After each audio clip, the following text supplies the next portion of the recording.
Since time immemorial, transportation has been a necessity for trade, business, and the exchange of knowledge and information.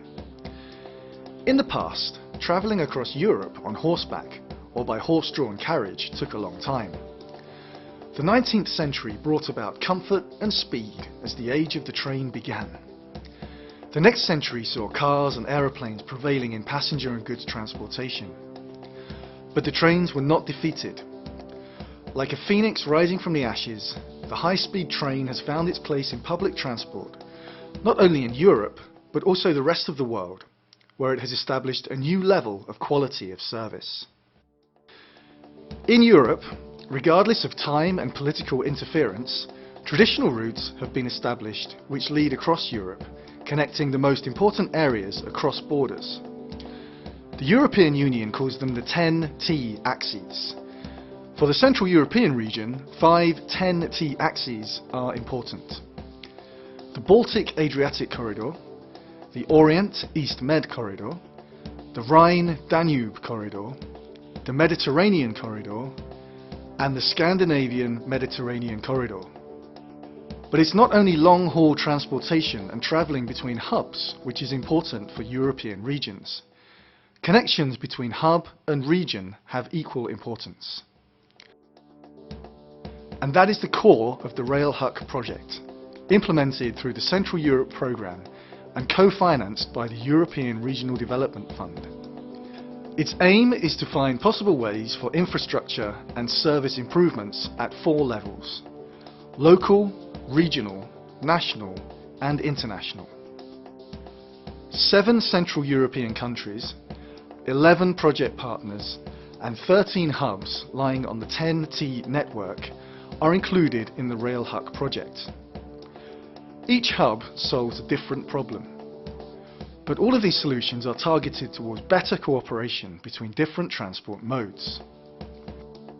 The leader of the project, Emilia-Romagna region in Italy, is dealing with connection improvements to the brand new high-speed railway station in Emilia-Romagna. A strengthening of local railway connections is necessary in order to improve the accessibility of the station. Moreover, a kiss and ride facility and freeway service area near the station is under consideration. Czech partner Cordis JMK from the South Moravian region supports the high-speed rail preparation in the Czech Republic, improvements to the feeding train lines for existing 10T tracks, promoting of the integrated model for P&R facilities, and new stations in the eastern part of the region. The Vysočina region in the same country plans better connections in the region and are preparing investments for the feeding tracks to the 10T hub. Beside that, a creation of new tariff system for regional transport has been proposed. The Central German metropolitan region plans to promote new organisational and funding models of public transport and to develop appropriate models for seamless travel.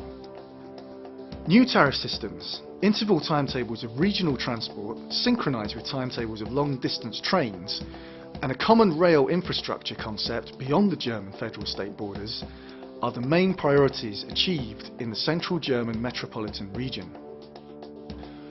The Hungarian partner plans to implement an advanced passenger information system. Based on more detailed information for passengers, the new harmonised traffic management system will be operated to improve interconnection among different transport modes and make integrated ticketing possible. The Italian partners from Venice and the Veneto region plan to introduce a new strategic model for train services between Venice and the mainland and its connection to high-speed trains. Several studies focusing on high-speed rail development concerning interconnection with the airport need to be pursued. The railway company Slovakia is going to carry out design of interventions on infoboard systems for users and integrated ticketing in the Žilina and Bratislava nodes. The Regional Development Agency of Ljubljana plans to carry out an integrated ticketing system and prepare foremost infrastructure projects. The last, but fundamental partner for the transfer of its experience, the city of Vienna, serves as a good example of a living cross-border project. The new central station is a model for combining all transport modes. During the project implementation, many experiences have been exchanged and many new cross-border contacts have been established. For adequate project preparation and implementation, it is not only necessary to have proper plans, it's also always important to create a common understanding between all the key players in the specific area, and to have the opportunity to compare one's own intentions with experiences from other countries. The most important Railhuc project results have more than 7 agreements between the key players in every area.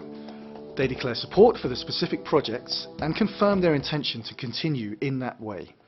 All members of the Railhuc project look forward for the realization of these plans, which make the distances between the European nations and countries even closer.